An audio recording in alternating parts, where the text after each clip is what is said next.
All right, so we turned the heat on and ate a bunch of candy and stood there and watched 2.5 Men for like 5 minutes while this garage is warming up because this garage is freezing. I was in my nice warm bed, but Daddy John said that I have to get down here and try some stuff on this car. His exact words were, get out there, try them things and get that car cranked up. And I said, I don't crank the car past 6 o'clock. I said, I live in a nice neighborhood and I don't want race cars running past 6 o'clock. And he said, we got race car stuff to do. You need to crank that car. I said, no, sir. I said, we'll check over some stuff, but I'm not cranking that car at nighttime. I got neighbors that like me, and let me have the race car with no complaints. John just wants me to get the thing going. I think he's excited about it also. So what we're gonna do is we took our injectors. I don't know why I say we. I guess myself and my imaginary friend. And John had me blow through both ends of them. So when I blow through both ends of them, nothing comes through the other side, meaning that they're probably not stuck open. So he thinks that the tune may be a little fat, but he also said that we need to verify to make sure our 5-bar is reading correctly. It was pretty cold about the time I fired this up. You know, that would not lead to how much stuff was pouring out of here. I didn't grab the camera or anything like that because obviously I was kind of worried that it would catch on fire. I was kind of on the fence of, do I let it keep running, and if it's just water or condensation, it will evaporate off and stop? Or do you cut the motor off and stop? You know, so I let it keep running for a few minutes, as you've seen in the previous video, and then I finally cut it off because it just was not stopping, and it was just steady running out like you turned on a freaking water faucet. It was freaking crazy. So we got some issue, but we don't think it's a stuck injector just because of the fact that I blew in them and they weren't stuck open. He said normally if you have a stuck injector and you blow in the end of it, it'll literally be like just blowing through a straw. So I'm gonna put these back in there, and then I've got to get on the phone with John and try a couple things. So let me chunk these in and see if I can figure out what's going on. All right, so working through this with John, got the car off now, but we were looking at the map sensor table, and anyway, something's off, something's funky. So John was walking me through some troubleshooting stuff to try to figure out. He thinks it's basically the table right now is reading boost. So if we go in here, what he was showing is that's probably the reason why this thing was dumping so much fuel, because let's see here, it was reading like it's under boost. So if you look right here where that dot is, 9.7, so it should be at 0. In the blue right there, it should be at 0, but we're not at 0. So not 100% sure why. Don't know if we have a bad 5-bar or if my wiring is wrong. I don't think my wiring is wrong. I did pretty good to check everything, but basically what he said do, thankfully I didn't cut it too short, is to take my 3-bar and to I barely got anything left, but to take my 3-bar and to build a sensor, basically a plug, so we can plug this 3-bar back into the car. Another good reason why I said in the last video not to just hardwire in your plug, because now we can unplug stuff and we have the freedom of testing stuff and changing stuff without having to cut. So let me build a little dummy pigtail for this guy. All right, so we're gonna wrap this video up. It is now after 11 o'clock, but we have got it figured out of what we got going on. Basically, I'm gonna have to summarize this. If you were not on Turbo John's live chat, you should definitely check out the Turbo John Racing YouTube channel. You can subscribe and become a member, and then every single Wednesday night he does Tech Talk. Normally it happens around 9:30 and goes anywhere from 9:30 to 10:30 or 9:30 to 11:30, depending on when it's pretty much wrapped up. But you can send in questions and emails, and you can go send in pictures, stuff like that, and he can help you with your problems. If there is no problems to be helped with, or none of the members need anything, then we kind of just shoot the crap and just talk or whatever. And so tonight I was on there and in the background, and we were basically talking about my issue on and off that we just had with all of the fuel spilling out and the sensors. So with the help of other members also commenting. We went back and forth and we narrowed everything out, and I'm going to summarize it for you basically, because I would have to reenact it, which would be near impossible, and it'd be fake. So let's jump right in and get this done. Basically, what I did was I built this pigtail that we were just talking about. Now, this puts the 3-bar back into the car. This is why in the last video I told you that I wanted to do a Deutsch connector in case the wiring was wrong.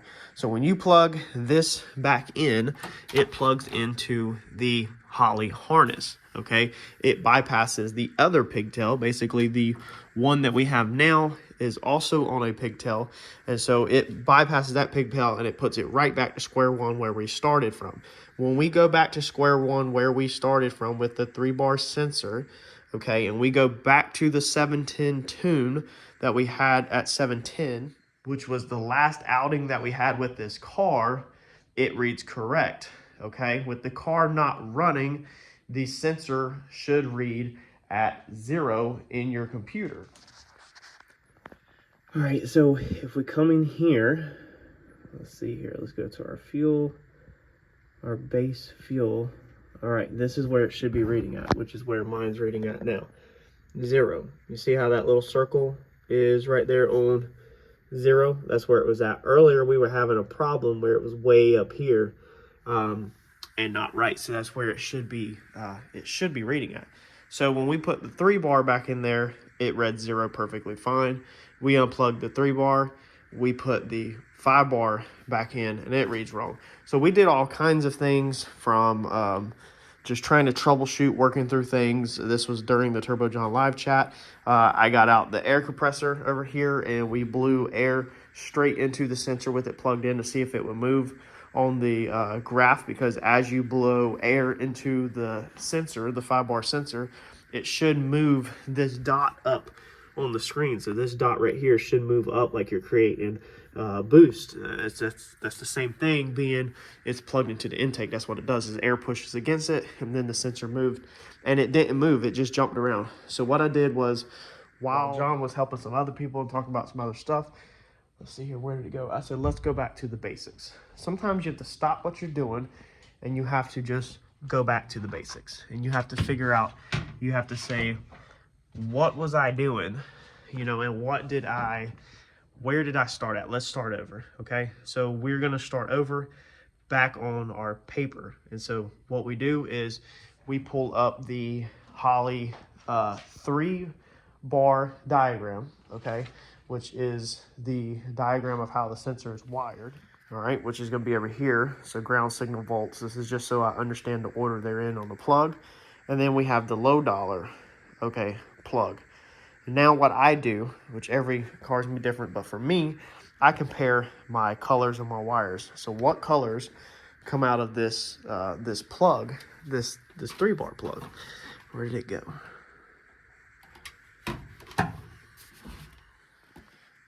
All right, so that's when I physically just laid this on the table like this. You basically just lay it down, all right, and you look at it, because I cut this out of my harness underneath there. So I'll match it up to this, just like this, from this diagram to that plug. And then what I do is I wrote the colors down right here originally last night. Now I had got mixed up the way they listed online with A, B, C, and flipped all around. Anyway, so I started fresh down here. And I said, okay, A, which is A, B, C. If you look this up on Google, it shows you everything. I said, okay, A is ground, B is signal, C is volts. What color is that? I know that the 3-bar is correct because it works perfectly fine in the car and it reads 0. So I know my wiring on my 3-bar is correct because we've been racing the car for a year with 3-bar. So I say, okay, that means that my ground, signal, and volts are these colors. And then you go to the low dollar one and you say, okay, on low dollar, on their plug, what color is the 5 volts, what color is the ground, and what color is the signal? And then you write that down right there. And then what you should be doing is your wires should be connected. That tells you your black and white goes to the black, red and black goes to the yellow, etc. But if you look up here, I had black and white to yellow when it's supposed to be black and white to black. There is the mix-up. And I had up here, let's see here, I had red and black to black, when red and black is actually supposed to go to yellow. So I have my yellow and black flipped on my plug underneath the dash, which looks identical to this because this is what I plugged into. And so then all you do is simply go back to the bench and you take this little Deutsch connector apart and you just flop them wires. That's what I said. This is why this is nice, is to build these type of connectors whenever you can, because then we don't have to cut wires or solder stuff. We just move our pins around, put the plug back together, and we're good to go. So as soon as we put our plug back together, now we have our 5-bar is reading correct, and that means we're not firing this car up tonight, but then excuse me, that means that next time we do fire this car up, that it should not be throwing a freaking waterfall of fuel out, because what it was is basically the car, it was telling the car that, hey, we're under boost, we need to dump a bunch of fuel. And so it was dumping a bunch of fuel even though it wasn't under boost. So that was our whole issue this whole time on this first startup. It's nice to be able to stop, sit back, and work through an issue like that, and it not cost you nothing, because we were really leaning strong towards the sensor was bad because of the testing that we had done and the way that we tested it. I told them that my wires were correct, that my wiring was right, my wiring was correct. I just knew it was right. I had checked it last night multiple times. I knew it was right.